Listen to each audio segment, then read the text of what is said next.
योगिनी एकादशी का शुभ मुहूर्त। पंचांग के अनुसार आषाढ़ माह के कृष्ण पक्ष की एकादशी तिथि की शुरुआत 1 जुलाई को सुबह 10:26 तक शुरू होगी। वहीं इसका समापन 2 जुलाई को सुबह 8:42 पर होगा।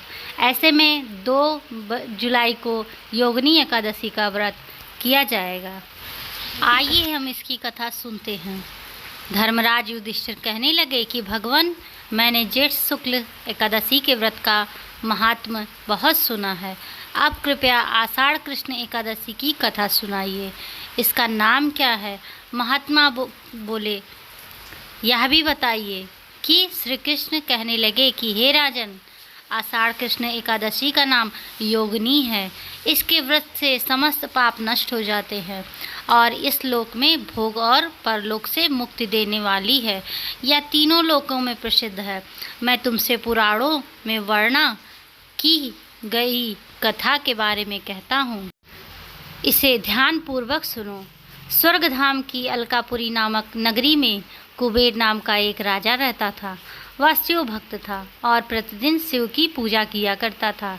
हेम नाम का एक माली पूजन के लिए उसके यहाँ फूल लाया करता था। हेम की विशालाक्षी नाम की सुंदर स्त्री थी। एक दिन वह मानसरोवर से पुष्प तो ले आया, लेकिन कामासक्ता होने के कारण वह अपनी स्त्री से हास्य विनोद तथा रमण करने लगा। इधर राजा उसकी दोपहर तक राह देखता रहा। अंत में राजा कुबेर ने सेवकों को आज्ञा दी कि तुम लोग जाकर माली के न आने का कारण पता करो, क्योंकि वह अभी तक पुष्प लेकर नहीं आया।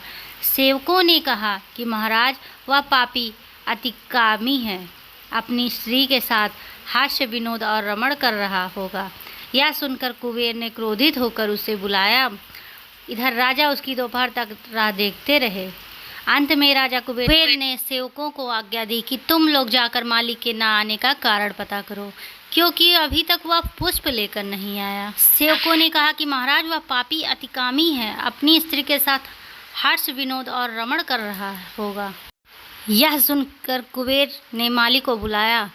हेम माली राजा के भय से कांपता हुआ उपस्थित हुआ। राजा कुबेर ने क्रोध में आकर, अरे पापी नीच कामी, तूने मेरे परम पूजनीय ईश्वर के ईश्वर शिव जी महाराज का अनादर किया है, इसलिए मैं तुझे श्राप देता हूँ कि तू स्त्री का वियोग सहेगा और मृत्यु लोक में जाकर कोढ़ी होगा।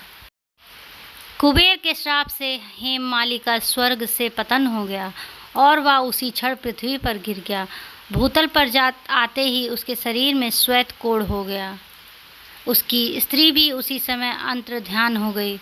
मृत्युलोक में आकर माली ने महान दुख भोगे। भयंकर जंगल में जाकर बिना अन्न और जल से भटकता रहा। रात्रि को बिना निद्रा नहीं आती थी, परंतु शिव जी की पूजा के प्रभाव से उसको पिछले जन्म की स्मृति का ज्ञान अवश्य रहा। घूमते घूमते वह एक दिन मार्कंडेय ऋषि के आश्रम में पहुंच गया, जो ब्रह्मा से भी अधिक वृद्ध थे और जिनका आश्रम ब्रह्मा के समान लगता था। हेम माली वहां जाकर उनके पैरों में पड़ गया और उसे देखकर मार्कंडेय ऋषि बोले, तुमने ऐसा कौन सा पाप किया है जिसके प्रभाव से यह हालत हो गई है? हेम माली ने सारा वृतांत कह सुनाया। यह सुनकर ऋषि बोले, निश्चित ही तूने मेरे सम्मुख सत्य वचन कहे हैं, इसलिए तेरे उद्धार के लिए मैं एक व्रत बताता हूँ। यदि तू आषाढ़ मास के कृष्ण पक्ष की योगिनी नामक एकादशी का विधिवत पूर्व व्रत करेगा तो तेरे सब पाप नष्ट हो जाएंगे। यह सुनकर हेम माली ने अत्यंत प्रसन्न होकर मुनि को साष्टांग प्रणाम किया और मुनि ने उन्हें स्नेह के साथ उठाया। हेम माली ने मुनि के कथानुसार विधि पूर्वक योगिनी एकादशी का व्रत किया। इस व्रत के प्रभाव से अपने पुराने स्वरूप में आकर वह अपनी स्त्री के साथ सुखपूर्वक रहने लगा। भगवान कृष्ण ने कहा, हे राजन, यह योगिनी एकादशी का व्रत 88,000 ब्राह्मणों को भोजन कराने के बराबर फल देता है। इसके व्रत से समस्त पाप दूर हो जाते हैं और अंत में स्वर्ग प्राप्त होता है। वीडियो अच्छी लगी हो तो लाइक सब्सक्राइब जरूर करिए। कमेंट में ओम नमो भगवते वासुदेवाय नमः जरूर लिखिए।